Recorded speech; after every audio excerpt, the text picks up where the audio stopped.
আপনাদের যদি হঠাৎ করে কুরকুরে মুচমুচে কিছু খেতে ইচ্ছা করে, তাহলে কোনো রকম আটা, ময়দা, সুজি, বেসন ছাড়াই আমি বানাতে চলেছি কুরকুরে মুড়মুড়ে টেস্টি নাস্তা, যেটা ঝটপট তৈরি হয়ে যাবে, তাও আবার কোনো রকম ঝামেলা ছাড়াই, বিনা পরিশ্রমে। তো চলুন আজকের রেসিপি শুরু করা যাক।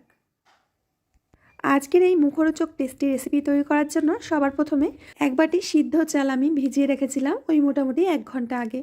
চালগুলো এখন অনেকটাই নরম হয়ে গেছে। এখন এই চালগুলোকে একটা মিক্সিং জারের মধ্যে দিয়ে বেটে নিতে হবে। এই মিক্সিং জারে আমি চিলি ফ্লেক্স তৈরি করেছিলাম, তো লঙ্কার গুঁড়োটা হালকা একটু লেগে লেগে রয়েছে, তার মধ্যেই আমি দিয়ে দিচ্ছি। আর চালটা বাটার সময় অল্প অল্প করে জল দিয়ে চালটাকে একেবারে স্মুথ করে বেটে নিতে হবে। তো বন্ধুরা, আমি সামান্য সামান্য জল দিয়ে চালটাকে এরকম মিহি পেস্ট করে নিয়েছি। একবারে চালটা আমি বাটতে পারিনি, দুবারে বেটে নিয়েছি।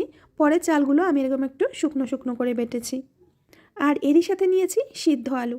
আমি মোটামুটি এখানে 3টে আলু সিদ্ধ করে নিয়েছি। তো এই আলুগুলো এখন মিক্সিং জারের মধ্যে দিয়ে দেব। আর আলুটা বাটার জন্য সামান্য একটু জল দেব, 1/2 চামচ মতো। আলুটাকেও একেবারে মিহি করে পেস্ট করে নিয়েছি। বন্ধুরা, আজকের রেসিপিটা খুবই ছোট আর একদম ইজি রেসিপি। প্লিজ তোমরা ভিডিওটা শেষ পর্যন্ত দেখে যেও। দিয়ে দেব বেশ কিছুটা কাঁচা লঙ্কা কুচি, 1/2 চামচ মতো গোটা জিরে, আর স্বাদ মতো লবণ, আর দিয়ে দেব বেশ কিছুটা ধনেপাতা কুচি। এবার খুব ভালো করে মিশিয়ে মিশ্রণটাকে মেখে নিতে হবে, আর খুব ভালো করে ফেটিয়ে নিতে হবে। চেষ্টা করবে এরকম একটা খোলা মুখওয়ালা গামলা নিতে, তাহলে এইভাবে ফেটাতে সুবিধা হবে। এর মধ্যে কিন্তু কোনো রকম বেকিং পাউডার, বেকিং সোডা কিছুই দেওয়া যাবে না।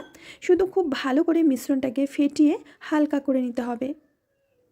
হাতের মধ্যেই বুঝতে পারবে মিশ্রণটা অনেকটাই হালকা হয়ে গেছে। তো আমাদের ব্যাটারটা খুব ভালো করে ফেটানো হয়ে গেছে। মিশ্রণটা ফেটানোর সময় আমি আগে থেকে কড়াইতে তেল গরম হতে দিয়েছিলাম। এখন গরম তেলের মধ্যে আমি এরকম বড়ার আকারে মিশ্রণটা দিয়ে দেব। তেলটা ভালো করে প্রথমে গরম করে নিয়ে মিডিয়াম আঁচে আমাদের নাস্তাগুলো ভেজে নিতে হবে। তো আমি যেমন তেমন করে বড়াগুলো দিয়ে দিচ্ছি। এগুলো কিন্তু ভাজার পরে একদম এরকম গোল গোল হয়ে যাবে। মোটামুটি 3 থেকে 4 মিনিটের মধ্যেই এগুলো ভাজা হয়ে যায়। মিডিয়াম আঁচে একেবারে মুচমুচে করে আমি ভেজে নেব। আর এগুলোকে খুব বেশি একটা লাল কড়া করে ভাজতে যাবে না, তাহলে কিন্তু অনেকটাই শক্ত হয়ে যাবে। ঠিক এরকম কালার আসলে নামিয়ে নিতে হবে। মোটামুটি ভাজতে আমাদের 4 মিনিট মতো সময় লেগেছে। এরকম জালিওয়ালা ঝাঁঝরি দিয়ে নামালে তেলটা কিন্তু ঝরে যায়। তো আমি আরও এক ব্যাচ দিয়ে দিচ্ছি। আর যদি এই রেসিপিটা আপনারা ইনস্ট্যান্ট করতে চান, তাহলে বেঁচে যাওয়া ভাত দিয়েও করতে পারেন, পদ্ধতিটা একই থাকবে। তো আরও এক ব্যাচ আমি দিয়ে দিচ্ছি। তো নিন বন্ধুরা, তৈরি হয়ে গেছে আজকের কুরকুরে মুচমুচে মুখরোচক নাস্তা। যখন খুশি তখন বানিয়ে খেতে পারবেন, বা বাড়িতে অতিথি আসলে তাদের ঝটপট বানিয়ে নিতে পারবেন।